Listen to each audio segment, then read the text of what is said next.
అధ్యక్ష ధన్యవాదాలు.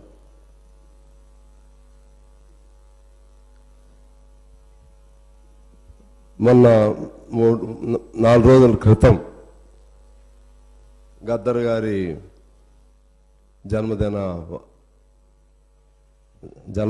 పురస్కరించుకుని ఆ రోజు మన ముఖ్యమంత్రి గారు అలాగే ఉప ముఖ్యమంత్రి గారు అందరూ వచ్చారు. మేము కూడా వెళ్ళాం. ఆ రోజు నంది బహుమతులకు బదులు గద్దర్ గారి పేరుతో బహుమతులు ఇవ్వబడతాయని చెప్పి రాష్ట్ర ప్రభుత్వం తరఫున ముఖ్యమంత్రి గారు ప్రకటన చేశారు. నా దృష్టిలో ఆ రోజు మన తెలంగాణకు నిజమైనటువంటి 10 ఏళ్ల అనుభవం వేరు, కొత్తగా తెలంగాణ వచ్చింది అనే భావన ఆ రోజు కలిగిందని నేను మీకు తెలియజేస్తూ ప్రభుత్వాన్ని మనస్ఫూర్తిగా అభినందిస్తున్నాను. అది గద్దర్ గారికి ఇచ్చినటువంటి అవార్డు కాదు. ఈ తెలంగాణలో ప్రతి పేదవాడికి, ప్రతి కష్టజీవికి, ప్రతి డప్పు కొట్టేవాడికి, ప్రతి గొంగళి కప్పుకునేవాడికి, ప్రతి పాటకి, ప్రతి కష్టజీవికి, ప్రతి విప్లవకారుడికి, ప్రతి పోరాట యోధుడికి, ప్రతి ఉద్యమకారుడికి, ఆఖరకు ప్రతి కమ్యూనిస్టుకు ఆ ఘనత, ఆ నివాళి అందినట్లుగా మేము భావిస్తూ ఉన్నాం. అదేవిధంగా మన జయ జయ హే తెలంగాణ జనని జయకేతనం అందశ్రీ గారు, ఆయన ఏం చదువుకోలేదు కానీ ఒక పేదవాడి కుటుంబంలో పుట్టాడు. అంటే భావం ఉంటే, మట్టిపైన ప్రేమ ఉంటే, మనిషిపైన ప్రేమ ఉంటే, చెమటపైన ప్రేమ ఉంటే ఆయన ఒక కవి కాదు మహాకవి అవుతాడు అనేది అందశ్రీ ద్వారా రుజువు అయ్యింది. ఆయనే అన్నాడు, మాయమైపోతున్నాడమ్మా మనిషి అన్నవాడు, మచ్చుకైనా లేడు మానవత్వం ఉన్నవాడు. ఎంత గొప్ప తాత్వికత అందులో ఉంది. ఆయన పేరుతో ఆయన రాసినటువంటి జయ జయ హే తెలంగాణ జనని జయకేతనం, ఇది తెలంగాణ గానం. అంటే నిజంగా తెలంగాణకు ఇప్పుడు అసలైనటువంటి మన రాష్ట్రానికి, తెలంగాణ అసలైన తెలంగాణకు, తెలంగాణ తనానికి, తెలంగాణ భాషకు, తెలంగాణ మాటకు, తెలంగాణ యాసకు అసలైన స్వేచ్ఛ, స్వాతంత్రం కలిగాయని నేను భావిస్తూ ఈ సందర్భంగా మన ముఖ్యమంత్రి గారిని, ఆయన మంత్రివర్గాన్ని మనస్ఫూర్తిగా అభినందిస్తూ ఉన్నాను. అలాగే మన మిత్రులు ఇందా మాట్లాడుతూ మార్పు అంటే ప్రజల జీవితాలలో మార్పు రావాలని చెప్పారు. ప్రజల జీవితాలంటే నాకు అర్థం కానిది ఏంటంటే, స్వేచ్ఛ లేనిదే ప్రజల జీవితాల్లో మార్పు ఉండదు. స్వేచ్ఛ ఉండాలి, స్వాతంత్రం ఉండాలి, మాట్లాడే హక్కు ఉండాలి. నువ్వు అన్నం తినబోయినా పర్లేదు కానీ దానికంటే మించి నీ ఆత్మ గౌరవానికి గౌరవం కలగాలి. ఆ మార్పు ఇవాళ వచ్చింది.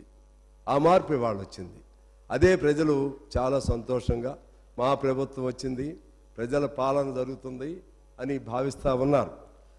ఈ క్రమంలోనే గవర్నర్ ప్రసంగంలో అనేక అంశాలు ప్రస్తావన చేశారు. అందులో 6 గ్యారంటీలకు సంబంధించి మొత్తం మీద 13 కాంపోనెంట్లు ఉన్నప్పటికి కూడా 4టి ఇమీడియట్గా చెప్పడం జరిగింది. ఇప్పుడు ప్రతి మహిళ చేతిలో కూడా డబ్బులు కనపడుతున్నాయి. అదేవిధంగా మన రాష్ట్రం ద్రవ్యోల్బణంలో 10వ స్థానంలోకి వచ్చింది. ఇప్పుడు అంటే ద్రవ్యోల్బణం తగ్గటానికి కూడా ఇది పరోక్షంగా ఈ స్కీమ్స్ ఉపయోగపడతాయని చెప్పి నేను భావిస్తూ ఉన్నాను. ఇదే సందర్భంగా ఇక్కడ కొత్త పంచాయతీ తీసుకొస్తున్నారు మా మిత్రులు కొంతమంది. ఆటో వారికి, మహిళలకు ఏదో పేచీ ఉన్నట్లుగా, పంచాయతీ ఉన్నట్లుగా, ఆటోలకి ఉచితంగా మహిళల ప్రయాణానికి ఘర్షణ ఉన్నట్లుగా. ఆ మహిళలు ఎవరు? వాళ్ళు మన మహిళలే. ప్రతి ఆటో నడిపే అతనికి తల్లి ఉంటుంది, అక్క ఉంటుంది, చెల్లి ఉంటుంది. ప్రతి ఆటో నడిపేటువంటి వారి కుటుంబంలో మహిళలు ఉంటారు. ఆ సొంత ఇంట్లో మహిళలకి, ఆ సొంత ఆటో నడిపే మగవాళ్ళకి ఘర్షణ ఏమి లేదు అక్కడ.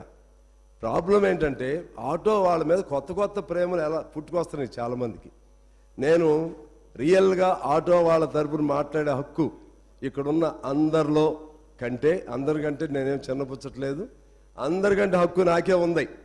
ఆటో సంఘానికి, ఏఐటీసీ సంఘానికి నేను రాష్ట్ర అధ్యక్షుడిగా, గౌరవ అధ్యక్షుడిగా ఉన్నా. నాకు 30 ఏళ్ల వయసులోనే వాళ్ళ కోసం కాల్పులు జరిగినాయి, జైలుకి వెళ్ళాను. వాళ్ళ జీవితాల్లో ఇప్పటివరకు మార్పు రాలేదు. వాళ్ళ కోసం నేను పోరాటాలు అనేకం చేశా. నేను జైలుకి వెళ్ళాను, నా మీద పెద్ద పెద్ద కేసులు పెట్టారు, వాళ్ళ జీవితాల్లో మార్పులు రాలా. ఇప్పుడు ఒక సందర్భం వచ్చింది కాబట్టి దాన్ని అడ్డం పెట్టి పరస్పర ఘర్షణ రేకెత్తించడం న్యాయం కాదు. ఆ ఆటో వాళ్ళ సమస్యలు పరిష్కారం చేయడానికి ఏం చేయాలో సూచన చేయండి. అదే పద్ధతిలో ప్రభుత్వాన్ని కూడా నేను కోరుతున్నాను. వాళ్ళలో కొంత ఆదుర్ద వచ్చింది, దానికి సంబంధించి ఆటో అన్ని వర్గాలను పిలవండి. నాకు తెలిసి గ్రామాల్లో కంటే పట్టణాల్లోనే ఆటోలు వాళ్ళకి కొద్దిగా ఇబ్బంది ఉంటుంది.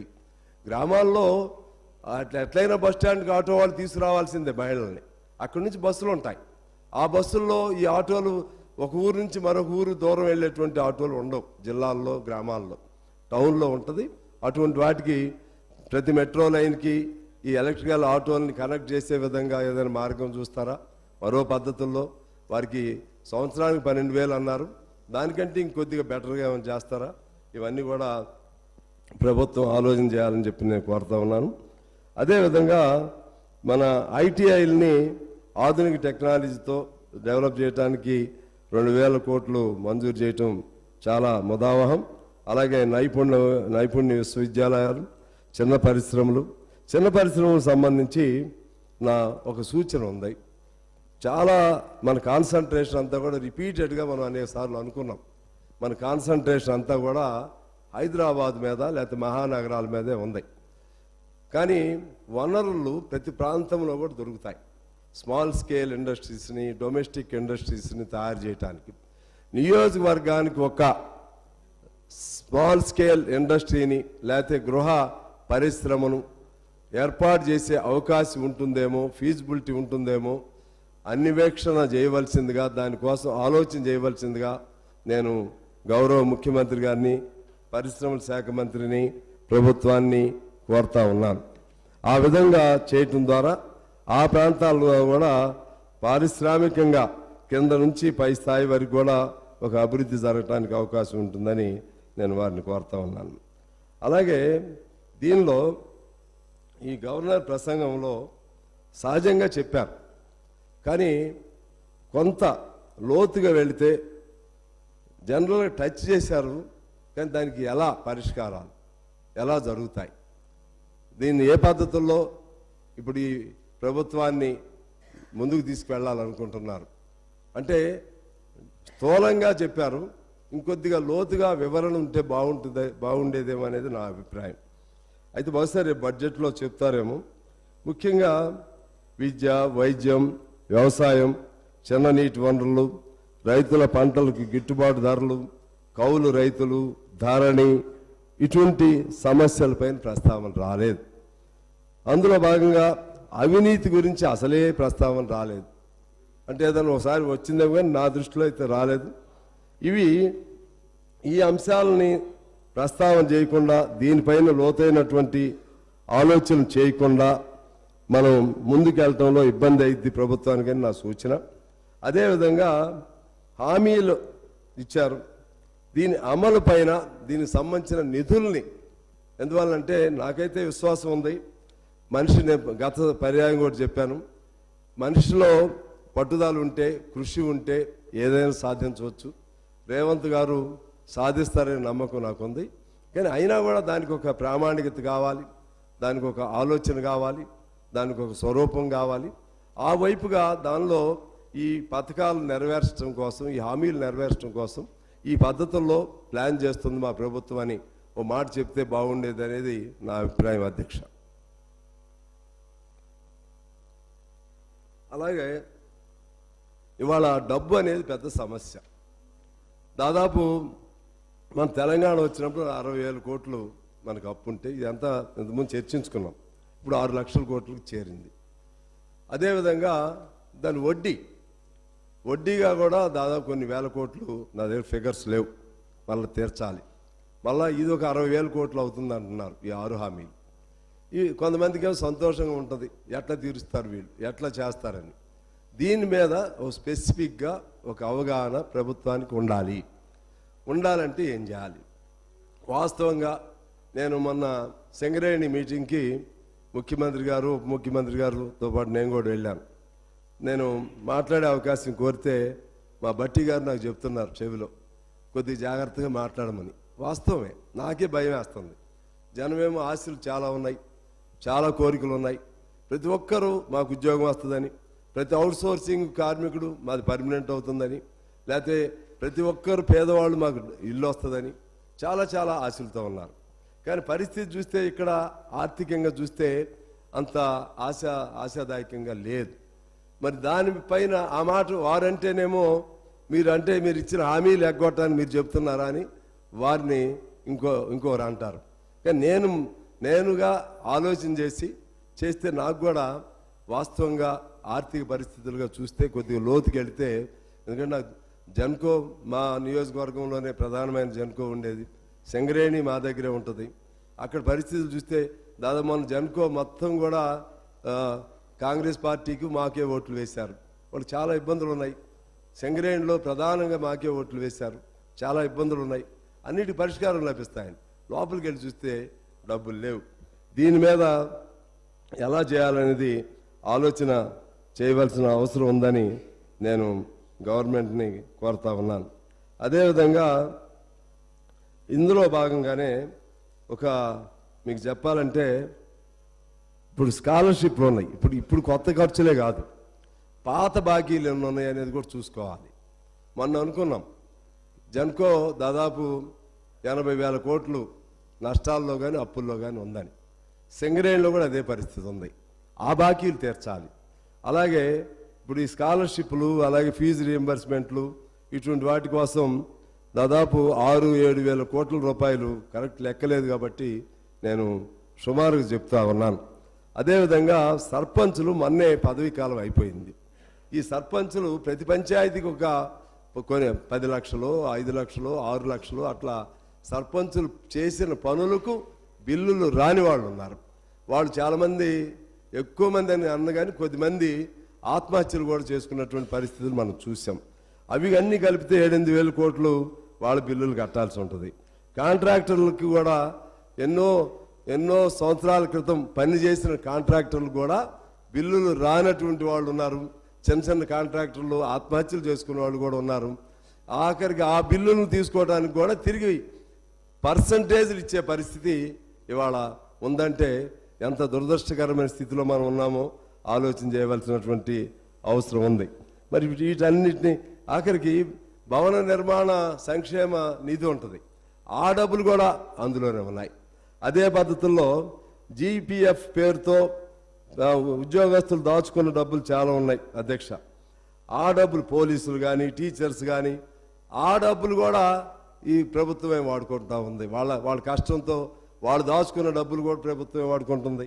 అది అలాగే రిటైర్ అయిన తర్వాత ఎల్ఐసి పేరుతో డబ్బులు రావాలి. 2 ఏళ్ళైనా రావట్లేదు. ఒక్కోడికి 2 లక్షలు 3 లక్షలు అంటే అదేమో వాళ్ళ దాచుకున్న డబ్బులు. రిటైర్ అయినటువంటి డబ్బులు ఇంకా ఎక్కువ మోతాదులో డబ్బులు రావాల్సిన అవసరాలు ఉన్నాయి, అవి రావట్లేదు. మరి ఇవన్నీ కలిపితే అటు పాత అప్పులు, తర్వాత మరలా వడ్డీలు, తర్వాత ఇప్పుడు హామీలు, మరలా ఇప్పుడు రావాల్సినటువంటి బకాయిలు, ఇవన్నీ కలిపితే ఎలా చేస్తారనేది నాకు కూడా భయంగానే ఉంది. ఎందుకంటే మేము మిత్ర పార్టీగా ఉన్నాము. అయినా సరే దీన్ని అధిగమించడం కోసం ఏమి చేయాలనేది మరింత లోతుగా ప్రభుత్వం ఆలోచన చేయాలని చెప్పి నేను కోరుతా ఉన్నాను అధ్యక్ష. అలాగే మానవ అభివృద్ధి అనేది ప్రధానంగా 3 అంశాలపైన ఆధారపడి ఉంటుంది. ఒకటి విద్య, వైద్యం, సామాజిక అభివృద్ధి, వీటి మీద ఆరోగ్యం. అయితే మన దగ్గర విద్యారంగానికి తీసుకుంటే అన్ని సంపదల కన్నా విద్యా సంపద శాశ్వతం. మనిషి తుదికంటూ మనిషితో కలిసి ఉండేది విద్య. ఆస్తులు వస్తూ ఉంటాయి, పోతూ ఉంటాయి. కానీ ఆ విద్యారంగానికి సంబంధించి మనం ఏ స్థానంలో ఉన్నాం, ప్రపంచంలో అమెరికా, ఇంగ్లాండ్ లాంటి దేశాల్లోని మొదటి 1-2 స్థానాలు ఉన్నాయి. మనం ఎక్కడో 70వ స్థానంలోనూ 80వ స్థానంలోనూ మనం ఉన్నాం భారతదేశంగా. మన రాష్ట్రం కూడా అంతే పరిస్థితుల్లో ఉన్నాం. ఆ విధంగా తీసుకుంటే స్కూల్లో బడులు లేవు, అంటే మా మహిళా టీచర్స్కి, ఆడపిల్లలకు మరుగుదొడ్లు లేవు. అలాగే దీనికి సంబంధించినటువంటి ప్రహరీ గోడలు లేవు, పందుల దొడ్డుల్లాగా తయారైనవి. ఈ మధ్య మన ఊరు మన బడి పేరుతో కొద్దిగా మార్పు జరుగుతుంది. కానీ ఇదంతా మార్చి అదేవిధంగా టీచర్ స్టూడియో రేషియో లేదు, టీచర్ అండ్ స్టూడెంట్ రేషియో లేదు. క్వాలిటీ ఉన్నటువంటి టీచర్స్ని మారుతున్న పరిస్థితులు కాదు అనుగుణంగా వాళ్ళకి ఈ టెక్నికల్ ఎడ్యుకేషన్ అందించడంలో వైఫల్యం జరుగుతూ ఉంది. ఇటువంటి అన్నిటి వలన మన విద్యారంగంలో మన దగ్గర చదువుకునే పిల్లలు ఇతర వాళ్ళతో పోటీ పడలేకపోతున్నారు. ఆ పోటీ పడలేని దానివల్ల విద్యారంగంలో వెనకబడటం వల్ల ఇది మానవాభివృద్ధి మనకున్నటువంటి ఆ సూచికలో మనం వెనకబడటానికి అది ఒక కారణం అవుతుంది. 2014లో ఉమ్మడి రాష్ట్రంలో ఉన్నప్పుడు విద్యారంగంలో 11% బడ్జెట్లో కేటాయిస్తే ఇప్పుడు 6% అయిపోయింది అధ్యక్ష. అది అంటే రాను విద్యారంగం పైన డబ్బులు ఖర్చు కేటాయింపులు తగ్గిస్తూ ఉన్నారు. అది మారవలసిన అవసరం ఉంది. రెండవది వ్యవసాయ రంగం అంటే మనందరూ తెలుసు, అన్నదాత. ప్రెసిడెంట్ తినే భోజనం అయినా రైతు పండించాల్సిందే. మీరు తినే భోజనం అయినా, మేము తినే భోజనం అయినా, దేశ ప్రధాని అయినా, ఎవరైనా మనిషి అయి పుట్టిన తర్వాత ఆ గుప్పిడి మెతుకుల కోసమే ఈ యుద్ధాలు వచ్చినాయి, ఈ పోరాటాలు జరుగుతున్నాయి. అంటే అల్టిమేట్గా బేస్ ఎవరంటే అన్నదాత, రైతు. కానీ ఆ రైతు గురించి ప్రాక్టికల్గా మన ప్రభుత్వాలు ఏం చేస్తున్నాయి, ఇంతకుముందు ఏం చేశారు, ఇప్పుడు మనం కొత్తగా ఏం చేయాలి? రేవంత్ రెడ్డి గారి సారథ్యంలోని ప్రభుత్వం ఈ రంగంలో కూడా పూర్తిగా ఫోకస్ పెట్టాలని చెప్పి నేను కోరుతా ఉన్నాను అధ్యక్ష. వ్యవసాయ రంగాన్ని ఒక పరిశ్రమగా పరిగణించాలి. పంట పండినా పండకపోయినా సరే బీమా పథకం ఇవ్వాలి. మన బీమా పథకంలో ఉన్న దాని పెద్ద లోపం ఏంటంటే ఎండాకాలంలో అసలు పంటలే వేయకపోతే మీకు బీమా లేదు అంటారు. ఒకవేళ పంట వేస్తే ఎంత మొత్తం పంట నాశనం అయిపోయినా సరే ఎక్కడో ఒక పాయింట్ తీసుకుని అక్కడ కొద్దిగా ఇస్తూ ఉంటారు. నాకు తెలిసి పంటల బీమా అనేది ఒక పుస్తకాల్లోనో పేపర్లోనో చదువుకునే తప్పితే సామాన్య రైతుకు ఎప్పుడు కూడా ఇది ఈ పంట నాకు దెబ్బతింది, నాకు పంటల బీమా వచ్చిందన్న పరిస్థితిని నేనైతే నాకు తెలిసి చూడలేదు. పెద్దలు ఏమన్నా మా కోమటిరెడ్డి వెంకటరెడ్డి గారు వాళ్ళు ఏమైనా చూశారో నాకు తెలియదు. నాకైతే తెలిసి పంటల బీమా పేద రైతుకి పంటలు దెబ్బతిన్న వాళ్ళకి రాలేదు. దాన్ని ఇప్పుడు కేంద్రం కట్టట్లేదని ఇంతకుముందు రాష్ట్ర ప్రభుత్వం వీళ్ళు ఇవ్వట్లేదు, వాళ్ళు ఇవ్వట్లేదు, మొత్తానికే పంటల బీమా పథకం ఆపేశారు. దీన్ని ప్రక్షాళన చేయాలి. ప్రతి నష్టానికి కూడా పైసా వచ్చే విధంగా రైతుకి ఉండే విధంగా వాళ్ళు ఆలోచన చేయాల్సిన అవసరం ఉందని నేను కోరుతున్నాను. అదేవిధంగా పండించిన పంటకు గిట్టుబాటు ధరలు, దానికి సంబంధించి కూడా ఒక ప్రణాళిక మీరు తయారు చేయాల్సిన అవసరం ఉంది. ఈ మధ్యకాలంలో మనం చూసాం భారతదేశ వ్యాప్తంగా పెద్ద ఎత్తున ఒక సంవత్సరం పైన పెద్ద ఎత్తున పంజాబ్ రైతులు, ఉత్తరాది రైతులు పెద్ద పోరాటాలు చేశారు. మనం కూడా సంఘీభావం ప్రకటన చేశాం. అలాగే కౌలు రైతులకు భద్రత, కౌలు రైతులను గత ప్రభుత్వం పట్టించుకోలేదు అధ్యక్ష. కౌలు రైతులు కూడా ప్రధాన భాగస్వామ్యంగా ఉన్నారు. వాళ్ళకి సంబంధించి కూడా వాళ్ళకి రావాల్సిన రైతు బంధు కానీ లేకపోతే వాళ్ళకి రావాల్సిన ఇతర సౌకర్యాలు కానీ ఇంకా కౌలు రైతు భద్రత వీటన్నిటి మీద ఆలోచన చేయవలసినటువంటి అవసరం ఉందని చెప్పి నేను కోరుతా ఉన్నాను అధ్యక్ష. అదేవిధంగా వ్యవసాయ రంగంలో ప్రాజెక్టులు వచ్చినప్పుడు మళ్ళీ వివరంగా మాట్లాడుకుందాం. కానీ మన ఫోకస్ అంతా కాళేశ్వరం లేకపోతే ఇంకేదన్నా ప్రాణహిత చేవెళ్ళ ఈ విధంగా ఉండాలి. పెద్ద ప్రాజెక్టుల పేరుతో ఎన్ని చిన్న నీటి వనరులను విధ్వంసం చేశారో ఒకసారి చూసుకోవాలి. ఎన్ని మైనర్ ఇరిగేషన్ ప్రాజెక్టులను విధ్వంసం చేశారో చూసుకోవాలి. కనీసం కొద్ది డబ్బులతో బాగయ్యేటువంటి మైనర్ ఇరిగేషన్ వాటిని దానిపైన శ్రద్ధ పెట్టకపోవటం వల్ల అవన్నీ కూడా ఇవాళ నాశనం అయి ఉన్నాయి. అందువలన నేనేం కోరుతా ఉన్నానంటే పెద్ద ప్రాజెక్టులు రావాలంటే కొన్ని సంవత్సరాలు పడుతుంది. పెద్ద ప్రాజెక్టులు రావాలంటే ఆ సంవత్సరాల్లో ఇప్పుడు కాళేశ్వరం, మేడిగడ్డ జరిగింది, ఒక చిన్న లోపం జరిగింది. ఆ లోపంతో మళ్ళీ మొత్తమే కూల్చేయాల్సిన అవసరం వస్తుందని చెప్పి నిపుణులు అంటున్నారు. నిజమేంటో వడ్డీదేంటో నాకైతే తెలియదు. దానిపైన విచారణ చేస్తా ఉన్నారు. విచారణ చేస్తే అన్ని విషయాలు బయటకు వస్తాయి. ఇటువంటి పెద్ద పెద్ద ప్రమాదాలు పోలవరం అప్పుడు కూడా అదే సమస్య వచ్చింది. పోలవరం లాంటిది ఒకవేళ కూలిపోతే ఏమైపోయిద్ది అని. అందుకని దానివైపు జాగ్రత్తగా చూస్తేనే చిన్న మన నీటి వనరులు వీటిని ఉపయోగించి స్థానికంగా ఏ మండలానికి ఆ మండలమో లేకపోతే ఏ గ్రామానికి ఆ గ్రామాన్నో అక్కడ ఆ నీటి వసతిని కల్పించే విధంగా ప్రయత్నం చేయాలని చెప్పి నేను కోరుతా ఉన్నాను. అదేవిధంగా మన కాళేశ్వరం సంబంధించి చాలా ఇక ఆ నీటితో చాలా భాగం వ్యవసాయం కవర్ అయినట్లు పేపర్లో వచ్చింది. కానీ అప్పుడు 2014లో మనకు 16 లక్షల బోర్లు ఉంటే ఇప్పుడు 30 లక్షల బోర్లు అయినాయి. అంటే అర్థం ఏంటి? మనకి ఆ ప్రాజెక్టుల నీళ్లు ఉపయోగంలోకి ఇంకా రాలేదు, కానీ బోర్లు ఇంకా పెరుగుతూనే ఉన్నాయి. ఇది గమనంలో తీసుకోవాలని నేను కోరుతున్నాను. ఇక రెండోది వైద్యం, మూడో అంశం. వైద్యానికి సంబంధించి బడ్జెట్లో కేటాయింపులు పెంచవలసిన అవసరం ఉంది. ప్రాథమిక ఆసుపత్రులు, పిహెచ్సిలు ఆ ప్రాథమిక అవసరాలను బట్టి వాటిని డెవలప్ చేయాలి. ఏ ఊరిలో ఉన్నటువంటి పేదవాళ్ళు ఆ ప్రాథమిక హాస్పిటల్లో అక్కడే వాళ్ళకి సౌకర్యం లభించే విధంగా ఆసుపత్రుల్ని దాన్ని సంపన్నవంతంగా చేయాలి. అక్కడ మంచి డాక్టర్లను ఏర్పాటు చేయాలి. ఆ విధంగా చేయాల్సినటువంటి అవసరం ఉంది.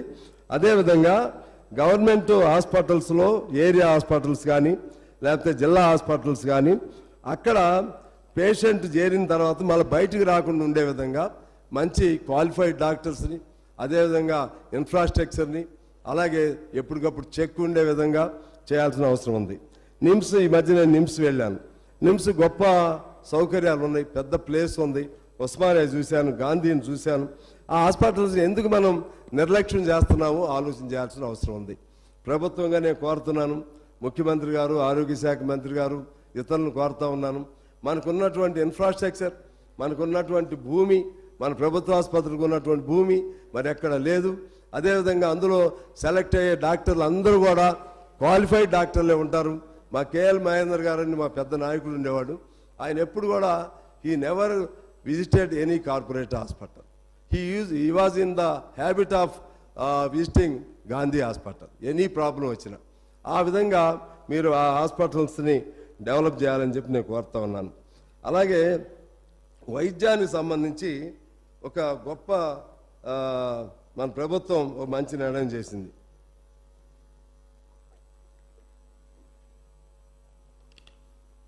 ఈ మధ్య నేను నిమ్స్కి వెళ్ళాను. అదే సందర్భంలో ఎల్ఓసి సిస్టమ్ చాలా ఇంతకుముందు చాలా ఇబ్బంది పడేవాళ్ళు. ముందు వైద్యం వాళ్ళు డబ్బులు పెట్టుకోవాలి, తర్వాత ఆ డబ్బులతో సీఎం రిలీఫ్ ఫండ్ వచ్చేది.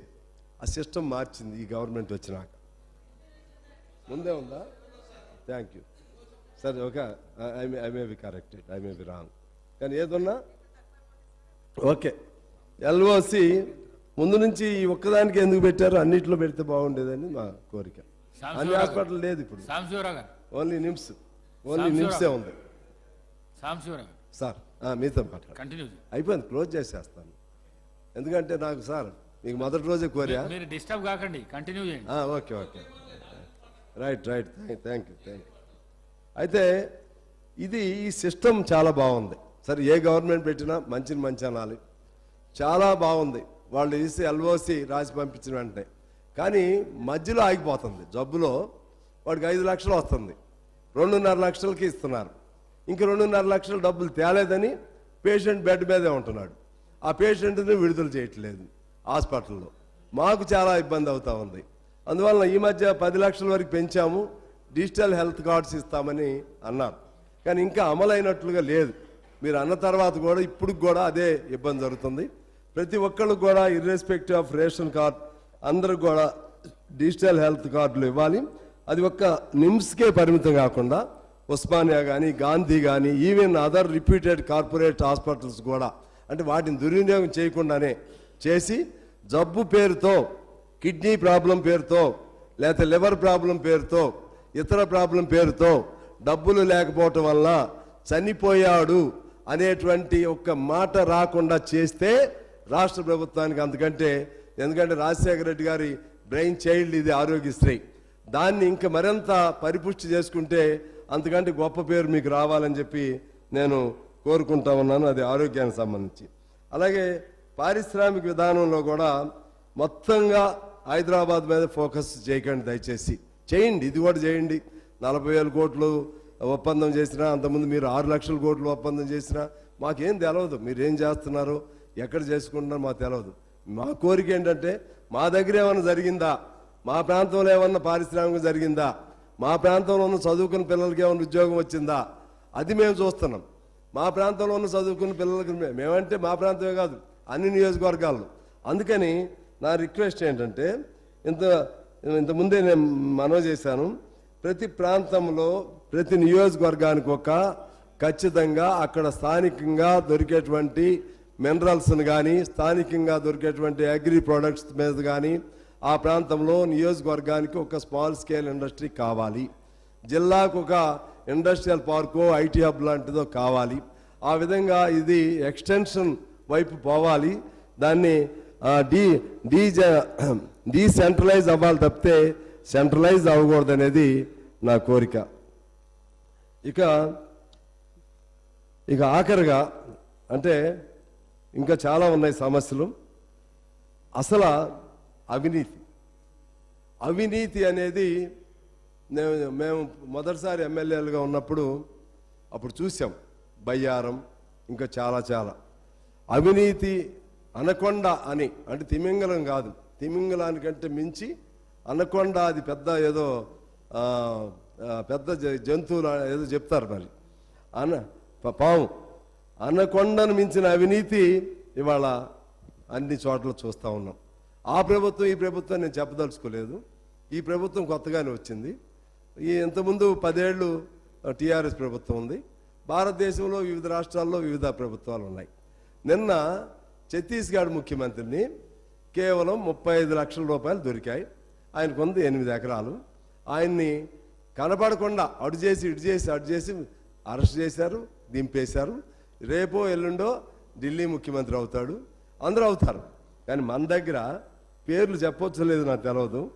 ఇంతకుముందు అంటే ముందు అధికారులకు సంబంధించి అధికారులు శివబాలకృష్ణ పేపర్లు వచ్చింది కాబట్టి చెప్తున్నా, ఎన్ని 100 కోట్లండి. దానిలో కారకులు ఎవరండి? ఎవరు దాని బాధ్యత? సోమేష్ కుమార్ పేరు అది కూడా వచ్చింది కాబట్టి చెప్తున్నా, చాలా స్ట్రిక్ట్ ఆఫీసర్గా పేరు. ఎవరు దానికి బాధ్యత వహించాలి? అంటే ఇక్కడ రియల్ ఎస్టేట్ దారులు, అలాగే అధికారులు, రాజకీయ నాయకులు, ముగ్గురు నెక్సెస్తోనే ఒక్కొక్కరు 1000 కోట్లు సంపాదిస్తున్నారు. హైదరాబాద్ నగరంలో ఇంకా పేరు రాని వాళ్ళు ఉన్నారు. ఈ మధ్య ట్రాన్స్ఫర్ అయినటువంటి ఐఏఎస్లు ఉన్నారు, కన్ఫర్డ్ ఐఏఎస్లు ఉన్నారు. ఒక్కొక్కడు 1000 కోట్లు, 2000 కోట్లు, ఎంతెంత ఆస్తులు సంపాదిస్తారు సార్? ఎక్కడి నుంచి సంపాదిస్తారు వీళ్ళు? ఎక్కడి నుంచి వచ్చినాయి ఇవన్నీ? అంటే ఈ హైదరాబాద్లో ఉన్న భూముల్ని మింగేస్తున్నారు. నేను ముఖ్యమంత్రి గారిని కోరుతున్నాను, ముఖ్యమంత్రి గారు దయచేసి మీరు హైదరాబాద్లో ఎవరెవరు భూములు ఎక్కడెక్కడ ఆక్రమణలు అయినాయో దానిపైన మీరు కమిటీ వేయండి. ఆ భూములు తీసుకోండి. ఆ భూములు తీసుకుంటే 5 ఏళ్ల కాలం పాటు మీ 6 గ్యారంటీ పథకాలు, అందులో ఉన్న కాంపోనెంట్స్ మీరు అమలు చేయగలుగుతారు. అన్ని వేల కోట్లు కుంభకోణాలు. నేను ఇంకా లోతుకి వెళ్ళట్లేదు, మా దగ్గర ఆధారాలు కూడా ఉన్నాయి. ఆ వైపుగా కూడా చేయాల్సినటువంటి అవసరం ఉందని చెప్పి నేను మేము దృష్టికి తీసుకొస్తున్నా. ఎన్ని కుంభకోణాలండి! సాగునీటిలో కుంభకోణం, ధరణిలో కుంభకోణం, భగీరథలో కుంభకోణం, ఆహార పదార్థాలు కల్తీ కుంభకోణం, భూమాఫియా, అదేవిధంగా లెక్కర్ కుంభకోణాలు, ఉద్యోగ నియామకాల కుంభకోణాలు, సింగరేణిలో కుంభకోణాలు, జన్కోలో కుంభకోణాలు. సింగరేణిది నేను మీ దృష్టికే తీసుకుని వచ్చాను. మా సింగరేణి ఒకప్పుడు మచ్చలేనటువంటి సింగరేణి మాది, మచ్చలేని, అసలు కరప్షన్ వినపడేది కాదు. ఇవాళ కరప్షన్ అంటే సింగరేణి మించిన కరప్షన్ ఎందుకంటే ఎక్కడ లేదు అనే పద్ధతుల్లో కరప్షన్ తయారైంది. ఆయన ఈ మధ్య పంపించారు. 9 ఏళ్ళు ఆయన నిర్విఘ్నంగా మహారాజులాగా ఉన్నాడు ఒక ఆయన. ఆయన పైన ఏం చర్యలు లేకపోతే భవిష్యత్తులో వచ్చేవాడికి భయం ఎలా ఉంటుంది? ఎన్ని 1000 కోట్లు తిన్నా మమ్మల్ని ఏం చేయలేరు, కాకపోతే ట్రాన్స్ఫర్ చేస్తారు. మమ్మల్ని ఏం చేయలేరు అనే ఆలోచన వస్తే భవిష్యత్తులో ఎలా ఉంటుంది? అందుకని నేను ముఖ్యమంత్రిని కోరుతున్నాను. ఇప్పుడు నేను పేరు తీసిన వ్యక్తులు కానీ, పేరు తీగిపోయిన వ్యక్తులు కానీ ఇంకా మీకు వివరంగా పర్సనల్గా వచ్చి ముట్టిస్తాను. దయచేసి ఇటువంటి అధికారుల్ని వాళ్ళపైన విచారణ చేయాలి, వాళ్ళు తిన్న డబ్బుల్ని కక్కెచ్చాలి, వాళ్ళని జైళ్ళలో పెట్టాలి. అప్పుడు you will be A real hero Revanth Reddy గారు. ఆ విధంగా మీరు చేయాలి. మరి ఎందుకంటే మాకు కూడా సంతోషంగా ఉంటుంది. లేకపోతే కాసేపు మేము ఏడు మాట్లాడుకుంటాం, మమ్మల్ని ఏదో చెప్తారు, మరి ఇదంతా మామూలే అనే పరిస్థితి రాకూడదు. నువ్వు ఒక్కొక్కడేమో వేల కోట్లు విలువ చేసే భూములు తింటాడు, పేదవాడు 160 అడుగులు భూమి వేసుకుంటే వాడేమో భూ కబ్జాదాడా? ఆడి కోసం వెళితే మేమేమో మమ్మల్ని జైల్లో పెడతారా? మా మీద కూడా నేను మా మిత్రులకు మద్దతు ఇచ్చినాక నా మీద పాపం వాళ్ళకి తెలవదులే, వీళ్ళకి తెలవదు, పోలీసులు డ్యూటీ. వీళ్ళకి మద్దతు ఇచ్చిన తర్వాత మునుగోడులో మేము సపోర్ట్ చేసినాక నా మీద 4 కేసులు పెట్టారు. ఏది జెండా పాతాం ఓ చోట అబ్దుల్లాపూర్ మెట్లో భూమి కోసం, చేవెళ్ళు వెళ్ళా 2 చోట్ల కేసులు.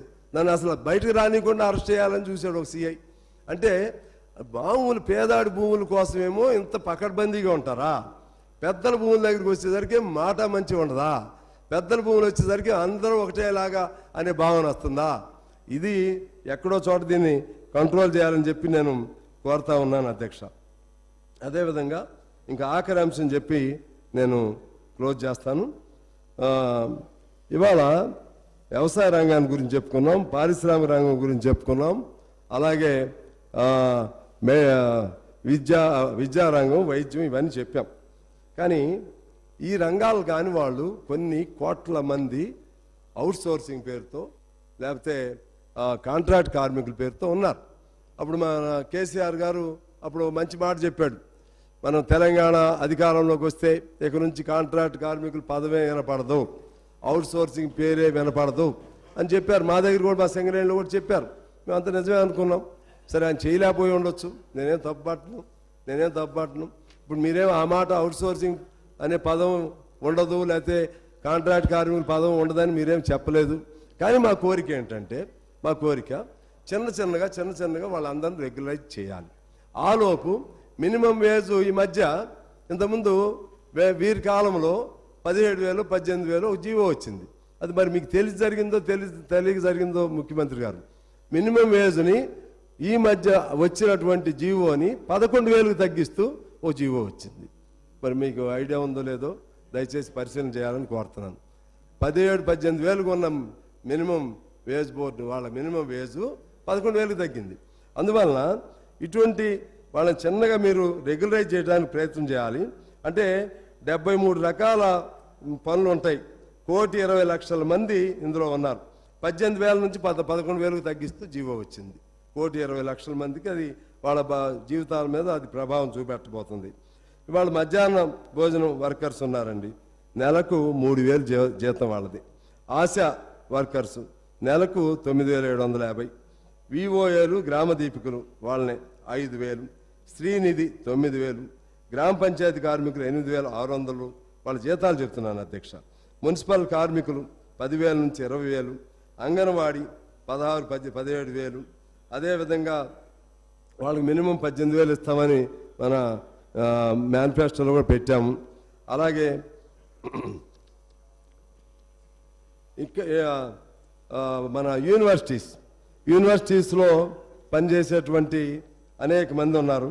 వాళ్ళలో ఎన్ని పేర్లు అంటాయండి యూనివర్సిటీ కానీ కాలేజీలో కానీ, part time lecturers, time scale lecturers, guest lecturers, contract lecturers. అసలు ఇన్ని పేర్లు ఏంటి?